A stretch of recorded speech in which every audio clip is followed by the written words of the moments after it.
വിഷയം വർഗീയമായി കത്തിച്ചു നിർത്താനും വിഷയത്തിൽ നിന്ന് കൈകഴുകാനും അവരായി അവരുടെ പാടായി എന്ന് വിശ്വസിച്ച് കണ്ണടച്ച് ഇരുട്ടാക്കുന്നവരുമെല്ലാം പച്ചയായി പറയാനും വിശ്വസിക്കാനും മടിക്കുന്ന ചില സത്യങ്ങളും കാര്യഗൗരവങ്ങളുമെല്ലാം ഉണ്ട്. തീർച്ചയായും കേരളീയ പൊതുസമൂഹം അറിയുകയും വിലയിരുത്തുകയും ചെയ്യേണ്ട വിലപ്പെട്ട ഒന്ന്. ആദ്യം വഖഫ് വിഷയത്തിൽ കോഴിക്കോട്ടെ ഫാറൂഖ് കോളേജിന് എന്ത് സംഭവിച്ചു എന്നും ഈ വിഷയത്തിൽ 1961 അന്നത്തെ ആഭ്യന്തരമന്ത്രിയായിരുന്ന PT ചാക്കോ 19/8/1960 മുനമ്പം ഭൂമി ഫാറൂഖ് കോളേജിൻ്റേത് തന്നെ എന്ന് നിയമസഭയെ അറിയിച്ച രേഖകളും നമുക്ക് കാണാം. ആദ്യം PT ചാക്കോ നിയമസഭയിലെ ചോദ്യോത്തരവേളയിൽ പറഞ്ഞ കാര്യം പരിശോധിക്കാം. മുനമ്പം കായലിൽ നിന്നും മീൻ പിടിച്ചതുമായി ബന്ധപ്പെട്ട ഒരു കേസിനെ കുറിച്ചും മുനമ്പം ഭൂമിയിൽ ഒരു ചിറ കെട്ടുന്നതുമായി ബന്ധപ്പെട്ടും ചില അസ്വസ്ഥതകളുണ്ട്. രേഖകളിൽ പറയുന്നത് ഇങ്ങനെ: ഫാറൂഖ് കോളേജിൻ്റെ വക കുറേ സ്ഥലങ്ങൾ അവിടെയുണ്ട്. അതിൻ്റെ ഒരു ഭാഗത്ത് ചിറ കെട്ടുന്നതിന് ഫാറൂഖ് കോളേജ് അധികൃതർ തീരുമാനിക്കുകയും ചിറക്കുള്ള പണി ആരംഭിക്കുകയും ചെയ്തു. എന്നാൽ ചിറ കെട്ടാൻ അവകാശമില്ലെന്ന് ചിലർ ഉന്നയിച്ചതുമായി ബന്ധപ്പെട്ട് ചില തർക്കങ്ങൾ അവിടെ ഉണ്ടായിട്ടുണ്ട്. ഈ സ്ഥലം ആരുടെ കൈവശമാണ് എന്നത് സംബന്ധിച്ച് ഹൈക്കോടതിയും സംസ്ഥാന ഗവൺമെൻറ്റും തീർപ്പ് കൽപ്പിച്ചതാണ്. അങ്ങനെയിരിക്കെ ഈ ചിറകെട്ടുന്നത് തടയുന്നത് അനുവദനീയമല്ല എന്നാണ് അന്നത്തെ ആഭ്യന്തരമന്ത്രിയായിരുന്ന PT ചാക്കോ നിയമസഭയിൽ പറയുന്നത്. ഈ രേഖകൾ അധികം പഴക്കമുള്ളതൊന്നുമല്ല. നമ്മുടെ നിയമസഭയിലെ ഔദ്യോഗിക രേഖയാണ്. ആരല്ലെന്ന് പറഞ്ഞാലും ആണെന്നും പറയാൻ മടിച്ചാലും സത്യം സത്യമാകാതിരിക്കില്ല. ഈ ഭൂമിയിലെ കയ്യേറ്റം സ്ഥിരീകരിക്കുന്നതാണല്ലോ മുനമ്പം ഭൂമിയിൽ നികുതി സ്വീകരിക്കുവാൻ സർക്കാർ അനുമതി നൽകിയ നടപടി. അന്ന് നടപടിക്കെതിരെ വഖഫ് ബോർഡ് ഓഫീസിന് മുൻപിൽ ഒരു സമരം നടക്കുകയുണ്ടായി. അതിൻ്റെ ചിത്രവും വാർത്തയുമാണിത്. 2022 നവംബർ 8 ഈ സമരം നടന്നത്. ഇനി ഈ വിഷയവുമായി ബന്ധപ്പെട്ടുകൊണ്ട് എന്താണ് മുനമ്പം ഭൂമിയിൽ ഫാറൂഖ് കോളേജിന് സംഭവിച്ചത് എന്നും ആരാണ് കയ്യേറ്റക്കാരെന്നും എങ്ങനെയാണ് ഈ കയ്യേറ്റം നടന്നത് എന്നുമെല്ലാം വിശദീകരിച്ച് അഖില കേരള വഖഫ് സംരക്ഷണ സമിതി ചെയർമാൻ അബ്ദുൽ ഖാദർ കാരന്തൂർ സുപ്രഭാതത്തിൽ തന്നെ എഴുതിയ ഒരു ലേഖനം കൂടി നമുക്കൊന്ന് വിലയിരുത്താം. ആ ലേഖനം പറയുന്നത് ഇങ്ങനെ: ഇല്ലായ്മയുടെ കാലഘട്ടത്തിൽ പോലും ഉള്ളത് നൽകി പണമായും ഭൂസ്വത്തായും സമുദായം ഹൃദയം തുറന്നതിൻ്റെ ഫലമാണ് ഇന്ന് തെക്കേ ഇന്ത്യയിലെ അലിഗർ എന്നറിയപ്പെടുന്ന Farook arts and science college അഥവാ ഫാറൂഖ് കോളേജും അനുബന്ധ സ്ഥാപനങ്ങളും. മലബാറിൽ അറിവിൻ്റെ വെളിച്ചം പകരുന്ന ഈ മഹത് സ്ഥാപനത്തിനായി നാടിൻ്റെ നാനാഭാഗത്തു നിന്നും തങ്ങളുടെ കണ്ണായ ഭൂമികൾ വാഗ്ദാനമായി വഖഫായി വന്നു ചേർന്നു. പുളിയായി അലവിക്കുട്ടി ഹാജി ഫറോക്കിൽ വഖഫായി നൽകിയ 28 ഏക്കർ ഭൂമിക്ക് പിന്നാലെ മണപ്പാട്ട് കുഞ്ഞി മുഹമ്മദ് ഹാജി 112 ഏക്കർ, മൊറയൂർ കുരിത്തൊടി അഹമ്മദ് കുട്ടി അധികാരി 15 ഏക്കർ തുടങ്ങി ചെറുതും വലുതുമായ നിരവധി ഭൂമി ദാനമായി ഫാറൂഖ് കോളേജിന് നൽകി. KM സീതി സാഹിബ് തൻ്റെ കണ്ണായ 3.5 ഏക്കർ ഭൂമി വഖഫ് ചെയ്തുകൊണ്ടാണ് ഈ സൽക്കർമ്മത്തിന് തുടക്കമിട്ടത്. ഖാജ അബ്ദുൽ ഖാദർ ഹാജിയും കുഞ്ഞിമായൻ ഹാജിയും ഇതിൽ പങ്കുകൊണ്ടിട്ടുണ്ട്. ഫറൂഖ് പ്രദേശത്തെ ശരാശരി കുടുംബങ്ങൾ പോലും ഉള്ളതു നൽകി ഇതിനെ പ്രോത്സാഹിപ്പിച്ചു. എറണാകുളം ജില്ലയിലെ ചെറായി ബീച്ചിലെ മുനമ്പം എസ്റ്റേറ്റ് 404.76 ഏക്കർ ഭൂമി ഫറൂഖ് കോളേജിന് വഖഫായി നൽകുകയുണ്ടായി. പറവൂർ സ്വദേശിയായ കച്ച് മേമൻ ഹാജി ഹാഷിം സേട്ട് മകൻ തടിക്കച്ചവടം മുഹമ്മദ് സിദ്ദീഖ് സേട്ട് തൻ്റെ പിതാവിൻ്റെ സമ്മതത്തോടെ ചെറായി ബീച്ചിലെ തൻ്റെ അവകാശത്തിലും കൈവശത്തിലും പെട്ട 404.76 ഏക്കർ ഭൂമി ഫലഭൂയിഷ്ടമായ തെങ്ങിൻ തോട്ടം 1950 നവംബർ 12 വഖഫ് ചെയ്യുകയായിരുന്നു. അതിലെ ആദായമെടുത്ത് കോളേജിൻ്റെ നിത്യനിദാന ചെലവിന് ഉപയോഗിക്കാം എന്നുകൂടി എഴുതി ചേർത്തിട്ടുണ്ട് ആ രേഖയിൽ. തൻ്റെ സമീപത്തു തന്നെയുള്ള തോട്ടം വളർന്ന് വികസിച്ചു വരുന്നത് തനിക്കും കുടുംബത്തിനും നേരിൽ കണ്ടുകൊണ്ടിരിക്കാമെന്ന ആശയവും മനസ്സിലുണ്ടാകും. അന്നത്തെ Farook college committee president Khan Bahadur Unnikkammu സാഹിബുമായുള്ള യുഗത്തിൻ്റെ സാമീപ്യവും ഇതിന് സ്വാധീനം ചെലുത്തിയിട്ടുണ്ട്.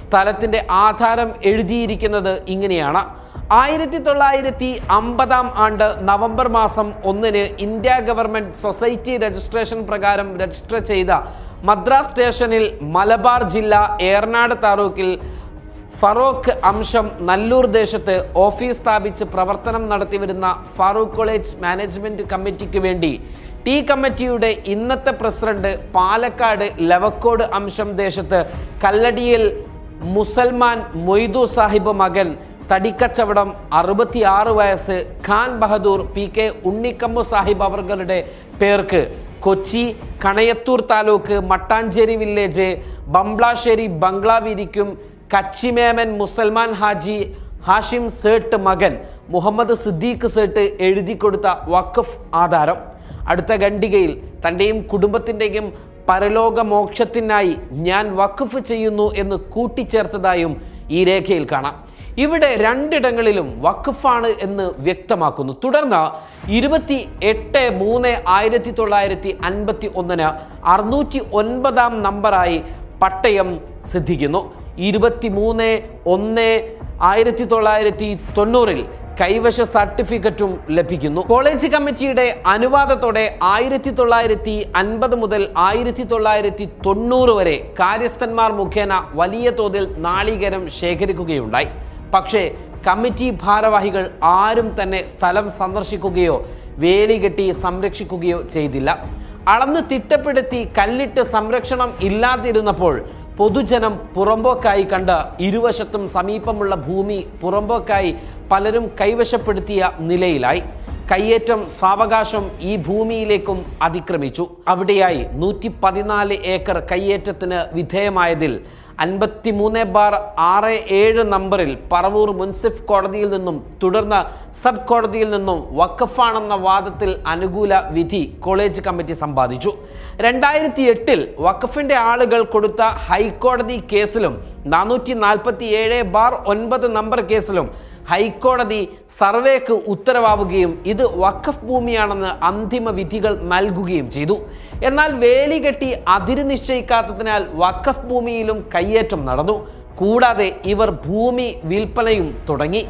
ആദായ വിലക്ക് ലഭിച്ചതിനാൽ പലരും വാങ്ങി. തുടർന്ന് റിസോർട്ട് മാഫിയക്കാർ നിസ്സാര വിലക്ക് നല്ലൊരു ഭാഗം സ്വന്തമാക്കി.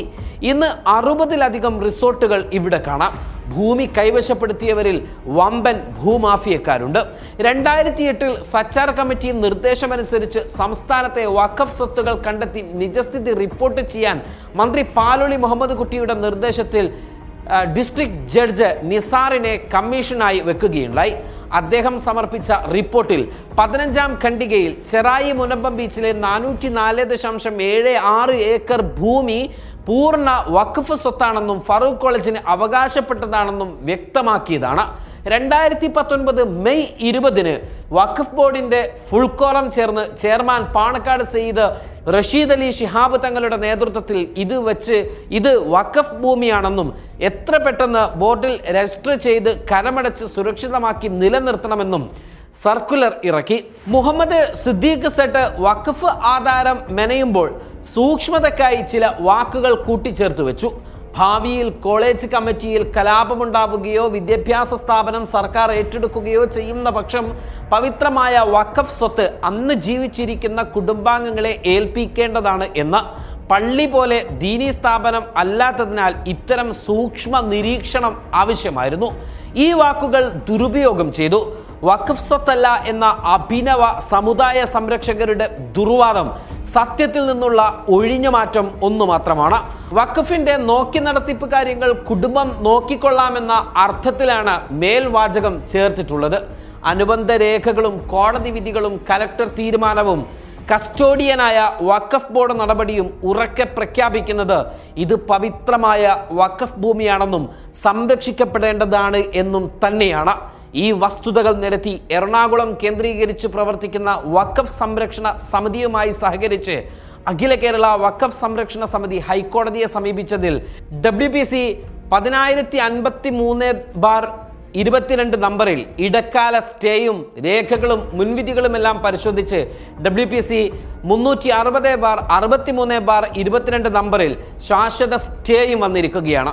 ഭൂനികുതി, ബിൽഡിംഗ് ടാക്സ്, പട്ടയാവകാശങ്ങൾ നിഷേധിച്ചതോടൊപ്പം വഖഫ് ഭൂമിയിൽ അനധികൃത നിർമ്മാണവും നിരോധിച്ചതാണ്. ഈ വിഷയത്തിൽ പുണ്യഭൂമി തിരിച്ചു കിട്ടുന്നതിനായി വാക്കിഫിന്റെ ജ്യേഷ്ഠപുത്രൻ ഇർഷാദ് സേട്ട്, മകൻ നസീർ സേട്ട് മകൾ ഖദീജ ഭായ് എന്നിവർ കൊടുത്ത കേസുകളും നിലവിലുണ്ട്. യഥാർത്ഥ വസ്തുതകൾ ഇങ്ങനെയായിരിക്കെ പാർലമെന്റിൽ വന്ന പുതിയ വഖഫ് സംഹാര ബിൽ മുൻനിർത്തി ചിലർ സർക്കാരിൽ സമ്മർദ്ദം ചെലുത്തുകയാണ്. അവസരം നോക്കി ചില വിഭാഗങ്ങളെ ചേർത്ത് പിടിക്കാൻ BJP അതീവ താല്പര്യവും കാണിക്കുന്നു. വർഗീയ ചേരിവിത്തിരിവുണ്ടാക്കുന്ന ഇവിഷയത്തിൽ ഭരണ പ്രതിപക്ഷ കക്ഷികൾ പിന്തുണ കൊടുക്കുന്നതും നീതിരഹിതമാണ് എന്ന് പറഞ്ഞുകൊണ്ടാണ് അദ്ദേഹം തൻ്റെ ലേഖനം അവസാനിപ്പിക്കുന്നത്. വസ്തുതകൾ ഇതാണ്. അന്ന് ഫാറൂഖ് കോളേജ് വേലി കെട്ടി സംരക്ഷിച്ചില്ല. ആ കമ്മിറ്റി ഭാരവാഹികൾ ആ ഭൂമി കാണുകയോ ആ ഭൂമിയിൽ പോവുകയോ ചെയ്തില്ല. ഈ ഒരു തെറ്റു മാത്രമാണ് അവർ സംഭവിച്ചത്. ആ തെറ്റുകൊണ്ട് ഈ ഭൂമി വഖഫ് അല്ലാതെയാകുന്നില്ല. അതിന് പ്രമാണങ്ങൾ സാക്ഷിയാണ്. ഇന്ത്യയുടെ ഭരണഘടനയും കേരള നിയമസഭയിലെ രേഖകളും സാക്ഷിയാണ്. ആ സാക്ഷിത്വം മറന്നുകൊണ്ട് ആർക്കും ഇത് വഖഫ് ഭൂമിയല്ലെന്ന് പറയുവാനുള്ള അധികാരവും അവകാശവുമില്ല. ഏത് രാഷ്ട്രീയത്തിൻ്റെ പേരിലാണെങ്കിലും അങ്ങനെയൊന്നും പറയാതിരിക്കാൻ ശ്രമിക്കുക. കാരണം വന്ന വഴി മറക്കുന്നവരാവരുത്.